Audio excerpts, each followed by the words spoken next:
Ça bourdonne ici aujourd'hui à l'Arche de la Nature. Savourer le nectar doré, découvrir le monde des abeilles et récolter quelques astuces pour favoriser leur bonne santé. Ça vous dit ? Et en plus, vous savez quoi ? On a le droit de mettre le doigt dans le pot de confiture. Elle est pas belle la vie. Allez, c'est parti pour la fête du miel et des confitures. Suivez-moi. Nous voici arrivés à l'Arche de la Nature. C'est l'ambiance ici. Je suis avec Agnès, la responsable du pôle animation de l'Arche. Salut Agnès, ça va ? Ça va très bien, très bien. Il y a beaucoup de monde et il fait chaud. Il fait très chaud, mais ça pulse, hein, dis donc. Alors donc, c'est la fête du miel et des confitures. Du miel et des confitures. Voilà, la 24e édition. On a 8 confituriers aujourd'hui et 11 producteurs de miel. Super, donc on a différents miels, différents types de miel. Oui, tout à fait. On a des miels d'acacia, bien sûr, des miels de châtaignier, des miels toutes fleurs. Il y en a pour tous les goûts. Bon, alors, plus que quand même le sujet principal, même si on ne va pas oublier les confitures, on ira voir ça de plus près aussi.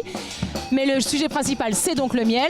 Donc ce que je propose, c'est que on aille faire un petit tour à la miellerie, non ? Voilà, on va aller voir l'USAS, l'Union syndicale apicole sartoise, qui fait l'extraction en direct. Je sais pas toi Agnès, mais moi ça me donne envie de danser tout ça. Alors, donc là nous sommes donc dans la miellerie, n'est-ce pas ? Oui, c'est l'endroit où on procède à l'extraction, c'est-à-dire que les cadres, ils arrivent, ils sont operculés. Les abeilles ont mis une fine particule de cire par-dessus leurs alvéoles et du coup, le travail de l'apiculteur, ça va être de couper cette particule pour permettre ensuite au miel de s'évader grâce au procédé qu'on va pouvoir observer juste après. Alors, c'est un miel qui a été récolté quand ? Alors là, tous ces cadres-là, ils sont récoltés au niveau du rucher école pour cela. Nous, les nôtres, on les a récoltés au mois de juillet. Et du coup, on a la vente qui a lieu aujourd'hui, nous, le miel de l'Arche. Là, c'est le miel du rucher école. Et du coup, ils ont été récoltés les semaines précédentes. Et là, ils procèdent à la désoperculation. Donc là, on va être plutôt sur un miel liquide ou sur un miel compact ? Ah là, c'est liquide parce qu'il fait très chaud. En fait, plus il fait chaud, plus ça va couler facilement. Mais alors, certaines fois, on a des miels de fleurs, d'autres fois, on a des miels crémeux. Donc là, oui, mais ça dépend à quelle période on est dans l'année. Très bien. Si on va avoir un miel qui va être plus crémeux, avec le colza, ça va être un peu plus épais. Le miel d'acacia va être très liquide. Nous ici on est sur du miel toute fleur, c'est-à-dire que les ruches elles sont posées au milieu d'un écosystème où il y a tout style de fleurs, où il y a des arbres, où il y a des fleurs et elles vont partout les abeilles. Et du coup ça nous donne vraiment un miel avec plein de teintes particulières. C'est un miel sartois. Et donc la petite machine que nous avons devant nous, donc qu'est-ce que c'est ? Voilà, c'est la centrifugeuse en fait. On va mettre les cadres à l'intérieur et par le biais du mouvement de l'apiculteur qui va faire tourner les cadres très vite, eh bien ça va faire sortir le miel des alvéoles et puis il va couler tout en bas et on pourra le goûter. Donc ça c'est un processus qui prend combien de temps à peu près ? Oh bah là en 3 minutes c'est fait. Hein. Ah oui, donc et alors ça représente quoi en termes de quantité les ruchers de l'Arche ? Nous on a produit cette année 120 kg de miel. La même production que l'année dernière à peu près. On est stable. Donc on est très content de cette stabilité. Et là, donc le rucher école, c'est sensiblement la même chose ? Bah, après, ça dépend de leur nombre de ruches. Nous, on n'est pas sur les mêmes quantités. C'est vraiment fonction du nombre de ruches et puis fonction de l'environnement aussi. Parce que selon tout ce qu'elles vont trouver autour d'elles, bah, elles vont pouvoir produire plus ou moins. Ça dépend des années. Ça, c'est vraiment très localisé. La production, elle est vraiment localisée et propre à la localisation. Bon bah formidable, merci pour toutes ces informations Agnès. Donc ce que je disais c'est que là on était dans le cœur du sujet, c'est-à-dire le miel, la production de miel. On va aller voir un petit peu tous les produits dérivés qu'il y a autour parce qu'il y a plein d'ateliers. Et puis quand même mettre le doigt dans le pot de confiture. Quand même, on se régale. Allez c'est parti, je te suis. Bonjour, quel est votre petit nom ? Bonjour, moi c'est Luna. Alors Luna, c'est joli Luna, j'adore, c'est poétique rien que ça déjà. Et alors les orties, c'est quand même pas très commun pour de la confiture, j'avais jamais entendu ça. C'est vrai, c'est pas commun du tout. Et c'est en fait moi j'ai même axé, ça s'appelle les orties de Luna, ma petite entreprise, parce que l'ortie c'est vraiment le symbole pour moi des plantes sauvages qu'on détruit, alors qu'en fait c'est une plante légume et c'est une plante médicinale. Donc une plante comestible et en plus qui fait du bien. Tout à fait.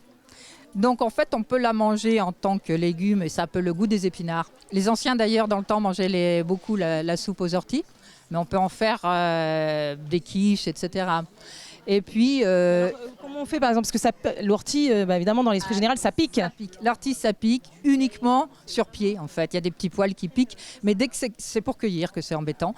Après, vous la lavez, ça pique plus. On la lave avec quelque chose de spécial ou juste à l'eau claire? Juste avec de l'eau. Très bien. Donc là, en légumes, donc ça se consomme comme ça, donc en tarte ou comme des épinards. Oui, en soupe ou en soupe, voilà. Et puis après, on peut aussi faire des tisanes avec les feuilles, soit les feuilles fraîches, soit les feuilles séchées. Donc on peut en faire comme ça des tisanes toute l'année. À éviter de prendre le soir parce que c'est un tonique. C'est à la fois un dépuratif, ça détoxifie et ça booste tous les organes en fait. Et c'est plein de minéraux aussi, donc très bon pour les articulations. Dis donc, c'est bon à savoir ça, parce que si on a des rhumatismes et tout, dis donc. Exactement. C'est un trésor de bienfaits, l'ortie. Et puis c'est plein de minéraux en plus. Donc vraiment, Et l'ortie, ça aussi, c'est utilisé aussi en extérieur, par exemple, en usage externe. C'est très très bon contre l'acné. On passe de la lotion. C'est très bon pour les cheveux aussi. Alors donc du coup, on fait quoi? On fait une décoction d'ortie et ensuite on applique ça sur les cheveux, sur la peau pour les. Puis on achète. En fait, dans les magasins, il y a pas mal de shampoings aux orties. Hein. De même qu'il y a aussi dans les pharmacies des gélules d'ortie. Alors que bon voilà, ça, on le trouve dans la nature. Alors donc du coup, comment vous procédez? C'est-à-dire que vous faites cuire vos orties? Oui, c'est ça. Je fais cuire les orties et je fais les geler avec la décoction. D'accord. Et j'ai également fait comme le sucre casse un peu le goût de l'ortie. J'en ai fait une aussi que j'appelle confiture verte, qui c'est en fait du confit d'ortie au poivre de Sichuan. Donc là, il y a de l'ortie, donc on trouve le goût. Et puis il y a en plus des épices et du poivre de Sichuan. C'est une explosion de saveurs. Ouais. Donc ça pique plus à la main, mais ça pique en bouche. C'est formidable. En tout cas, écoutez, bravo. Donc les orties de Luna. Les orties de Luna, c'est ça. Super. Bon, merci beaucoup. Merci à vous. Merci pour toutes ces belles informations. Bonjour, quel est votre petit nom? Bonjour, c'est Laurence de l'atelier Brin d'Osier. Donc je suis là en tant que démonstratrice pour Fabrique ton abeille pour le tout venant, en fait, du coup, adulte, enfant. Et j'ai l'honneur d'avoir une dame là, qui a envie de fabriquer sa propre abeille. On peut voir des enfants derrière qui sont avec mes collaborateurs en train de fabriquer des petites abeilles aussi. Voilà, donc on va commencer. Donc on va utiliser de l'osier. Quel est votre prénom, hein? J'allais le demander. Bonjour Audrey, pardon, parce que j'allais vous le demander aussi. Ça va Audrey? Oui, ça va bien, merci. Vous êtes venue toute seule? Avec une amie et ses enfants. Ah voilà, d'accord, donc c'est les enfants qu'on filme, très bien, j'ai compris. Voilà, donc du coup, si vous voulez, on va débuter. Dans la vannerie, c'est finalement assez simple. Hein. On va utiliser un poinçon, un sécateur ou ce qu'on appelle une épinette. Donc vous allez percer en son centre le petit bâton, là, voilà. Vous appuyez bien fort, on va percer. Allez Audrey. Allez Audrey, on y va, voilà. Vous lâchez rien, voilà, l'idée c'était de passer le poinçon. Puis vous allez introduire le bâton à l'intérieur. Voilà. Maintenant qu'on a fait cela, on va lâcher le poinçon. Donc vous retirez le poinçon. Voilà. Maintenant, on va commencer comme un nœud japonais en fait. Donc vous allez utiliser juste le brin jaune, le remonter vers vous. Voilà. Faire le tour de ce que je vais appeler le nez de l'abeille. Puis vous allez retourner, le descendre. Remonter, contourner le nez de l'abeille, encore une fois. Qu'est-ce que vous en pensez? Mais moi je trouve qu'Audrey elle est super douée. Hein. Carrément, enfin, c'est presque naturel, c'est super. Voilà, du coup on descend. Maintenant moi je vais tenir, on a fait la tête, le plus gros de l'histoire. Vous allez rabattre les deux parties. Voilà. Cassez pas Audrey. Hein. Alors la chance qu'on a, c'est que l'osier est trempé et du coup quand l'osier est trempé, hein, il ne brise pas. Comme le roseau, quoi. C'est du roseau, on va dire. Voilà. Là, on a créé la tête, Audrey. Hein, génial. Maintenant, ce que je vais vous demander, c'est de passer une première fois. L'osier, en fait, s'il n'est pas bloqué, tout se défait. Donc là, vous allez tirer. Super. Encore. Serrez bien fort. Et puis, vous allez faire la même chose de l'autre côté. Réintroduire. Vraiment très très appliquée, non? Voilà, ouais, ça se passe bien, super. En fait, elle sait qu'elle est filmée, donc elle se dit, il faut pas que je rate. Alors là, on a fabriqué la tête de l'abeille, donc moi je continue à tenir. Vous allez entourer, parce que l'abeille ça a des rayures. Donc vous allez passer 3 fois autour du bâton. Alors vous avez compris un petit peu le principe chez vous à la maison. On va juste voir à la finale ce que ça donne du coup le temps de. Alors, j'espère qu'il faut pas je sais qu'il faut pas qu'on lâche, mais in fine ça donne quoi? Alors in fine, on peut aller voir les deux petits enfants là qui viennent de terminer leur abeille. finalement, avec une aide, ils ont participé à 80% de l'élaboration de l'insecte. Et ça, c'est génial, ils sont contents. Bravo les enfants, parce que vous avez mieux fait que Tata Audrey, parce que Tata Audrey, elle va tout doucement. Moi, je dis merci à mes collaborateurs du jour, en fait. Il y a Sandra, Flora, Isabelle et puis Franck. Vraiment, merci à eux. Bah oui, mais bravo à tous. Et merci pour toutes ces explications. Et bravo Audrey, et bravo les enfants. Merci. Hello, hello. Tiens, un visage que je reconnais, c'était vieille qu'au moins nous. Oui, tout à fait. Ça va très bien, merci. Alors, qu'est-ce que vous nous proposez de beau aujourd'hui, vous? Alors aujourd'hui, c'est un atelier biswrap. Donc des biswrap, c'est des tissus enduits de cire d'abeille, donc des emballages écologiques et réutilisables à l'infini. Donc on va enduire du tissu type coton avec de la cire d'abeille. On met au four 2 minutes, on laisse fondre et une fois que c'est fondu, eh bien on le sort et après ça fait un Percule. un tissu qui est enduit. En fait, ça va remplacer l'aluminium et le cellophane. Donc c'est écologique et c'est économique puisque ça coûte pas grand chose, il faut juste un petit peu de cire et du tissu de récup. Voilà. Et pour la conservation, ça se conserve aussi bien que... Ça dure très très très longtemps. Dès qu'on voit que le tissu il est un petit peu abîmé, eh bien, on va venir le réenduire et le repasser au four. Et après on peut le laver à l'eau claire, à l'eau froide et puis avec une petite éponge et ça se réutilise à l'infini. Donc 2 minutes au four, thermostat combien?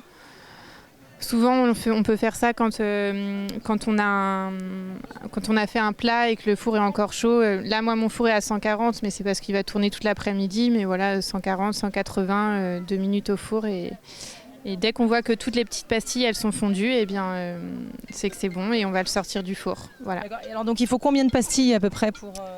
En fait, on va saupoudrer... on va saupoudrer partout sur le tissu. Vaut mieux en mettre moins et en rajouter après, plutôt qu'en mettre trop et que ça fasse des gros paquets. Voilà. Mais l'idée, c'est que vraiment le tissu soit complètement imbibé. Voilà, exactement. Et alors, donc, du coup, on met que sur la surface du tissu, pas des deux côtés. Non, en fait, ça va s'imprégner dans le tissu, donc il n'y a pas besoin de mettre des deux côtés. En mettant d'un seul côté, ça va imprégner tout le tissu. D'accord, donc on fait un petit peu au pifomètre pour les pastilles, comme fait la petite fille devant nous là. Voilà, donc là la petite fille, en fait en fonction des tissus, parfois il y a besoin de remettre une deuxième couche, ça dépend des tissus. Et comment on le définit ça? C'est à la rigidité? Ouais, en fait il faut vraiment que vous allez le sentir en fait que si c'est trop mou et que ça se tient pas, il y a besoin. Il n'y a pas assez de cire. Voilà, c'est ça. Donc là on est en train de remettre un petit peu de cire. D'ailleurs si tu veux tu peux en remettre un petit peu plus. Et puis après on remet au four et voilà. Mais en général, on n'a besoin de faire qu'une fois, mais ça, voilà, parfois sur certains tissus, il y a besoin de faire une deuxième couche. Bon bah merci beaucoup pour toutes ces informations. Super, on se retrouve donc à Equana, solution alternative et durable. Merci, merci.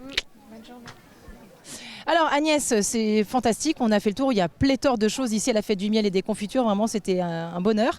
Des petites choses à nous annoncer prochainement à l'Arche de la Nature? Bien sûr, la saison n'est pas terminée. On a encore 3 grandes fêtes. On a la fête de la ferme et du jardin le 3 septembre. Ensuite, on enchaînera au mois d'octobre avec la fête de la randonnée et de la forêt le 15 octobre. Et le 29 octobre, nous aurons la fête de la pomme et de la châtaigne. Ah bah dis donc, tout c'est sacré programme. Bon Agnès, je te garde avec moi jusqu'à la fin parce que l'émission est déjà terminée. Oui, je sais, moi aussi j'ai pas envie de vous quitter, mais on se retrouve la semaine prochaine pour de nouvelles aventures. En attendant, prenez bien soin de vous. Pour ceux qui sont en vacances, profitez-en bien. Les autres, bon courage pour votre semaine. Je vous embrasse très très fort.